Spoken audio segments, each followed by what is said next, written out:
좋은 아침입니다. 아침의 하나 뉴스 종합 비타민 아침의 매일경제 김은미입니다. 오늘의 일면 같이 들어가 보실까요?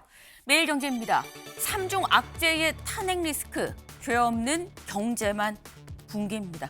사진을 좀 같이 보겠습니다. 여기 지금 실제 이 환율이 적혀 있는 전광판이 같이 있죠. 여기가 어디냐? 명동의 환전거리입니다. 근데 여기에 나와 있는 이 명확하게 USD 이 달러가 1,426원이라고 나와 있죠. 네, 원달러 환율이 1,426원까지 올라갔다라는 겁니다. 네. 지금 이 상당히 경제가 심상치 않다라는 말씀을 드려요. 단순히 심상치 않은 게 아니라 심지어 붕괴라는 얘기까지 나오고 있죠. 다음 기사까지 좀 이어서 볼까요? 서울신문입니다. 그날 이후 시총 144조가 날아갔다라는 거죠. 시총 한 600조 가까이 되죠. 600조 넘습니다. 근데 이 중에서 144조가 날아갔다. 언제? 비상계엄 후 4거래일 동안 이 4거래일 동안 무려 144조가 날아갔다라는 거죠. 어제 월요일이었는데 블랙 먼데이였다는 거죠. 근데 전 세계는 다 아니었는데 우리만 블랙 먼데이였다라는 겁니다. 우리 경제 괜찮은 걸까 싶은데 잠시 뒤에 전문가 모시고 요 얘기를 좀 살짝 해보겠습니다. 다음 기사 볼까요? 국민일보입니다. 74% 계엄 선포 윤 탄핵해야. 네, 국민일보 창간 36주년이라고 합니다. 그래서 여론조사를 한국갤럽에 의뢰를 했다라는 거죠. 그래서 한국갤럽 여론조사 결과 국민의 74%가 계엄을 선포한 윤석열 대통령을 탄핵해야 된다라고 얘기를 했다라는 겁니다. 여기를 좀 같이 보겠습니다.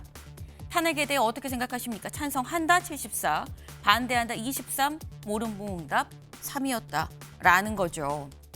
근데 이게 지금 이 탄핵한 것만 물어본 게 아니고요. 여기 보겠습니다. 대통령 직무수행 긍정적이다.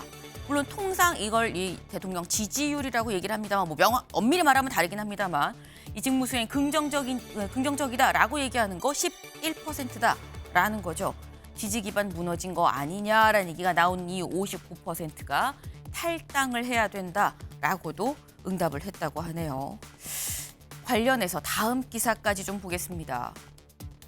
탄핵에 대한 여론이 지금 70%가 넘는데 이 와중에 동아일보입니다. 윤 출국 금지, 현직 대통령 사상 초유입니다. 네, 어제 저희가 이 시간 딱 여기에서 뭐라고 전해드렸었냐. 윤 대통령 피의자로 입건됐습니다. 라는 말씀을 전해드렸었어요. 그런데 윤 대통령 이번에 출국 금지 조치를 당했습니다. 그래서 지금 보면 이 제목과 동아일보의 제호가 같은 크기라는 걸 아실 수 있을 거예요. 그리고 기사가 한쪽에 있는 게 아니라 완벽하게 한 줄을 다 제목이 차지하고 있다. 동아일보가 굉장히 힘줘서 제목을 달았구나라는 생각이 드는 거죠. 공수처의 요청에 법무부가 출국 금지 조치를 했다라는 소식입니다. 이런 가운데 다음 기사 가보죠. 조선일보입니다. 오늘 질서 있는 퇴진 로드맵 내놓는다. 네. 국민의힘에서 계속 그동안 한동훈 대표 질서 있는 퇴진을 얘기를 해왔습니다. 근데 그 질서 있는 퇴진이 언제 어떻게 하는 거냐라는 얘기가 있었는데 관련해서 그게 뭔지 오늘 로드맵을 내놓을 예정이다라는 조선일보의 지금 기사입니다.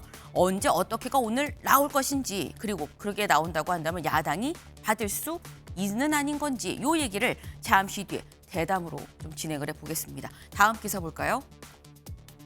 경향입니다. 민주당 내란 특검법 발의, 쌍특검, 국조, 고발, 3중 공세입니다. 이번 이 계엄 사태 관련해서 민주당에서 내란 특검법을 발의했습니다. 근데 이 특검법은 일반 특검법을 얘기를 하는 건데 여기 쌍특검이라고 되어 있죠. 일반 특검법뿐만이 아니라 상설특검법도 발의를 했다라는 겁니다. 그리고 여기 국정조사도 하고요. 그리고 한덕수 국무총리 등에 대한 어떤 고발, 이 윤 대통령과 한덕수 총리에 대한 고발도 같이 진행을 하다. 3중 공세다라는 거예요. 지금 굉장히 거세게 밀어붙이고 있는 쉴 틈 없이 몰아붙이고 있는 상황이다라고 좀 볼 수 있을 것 같습니다.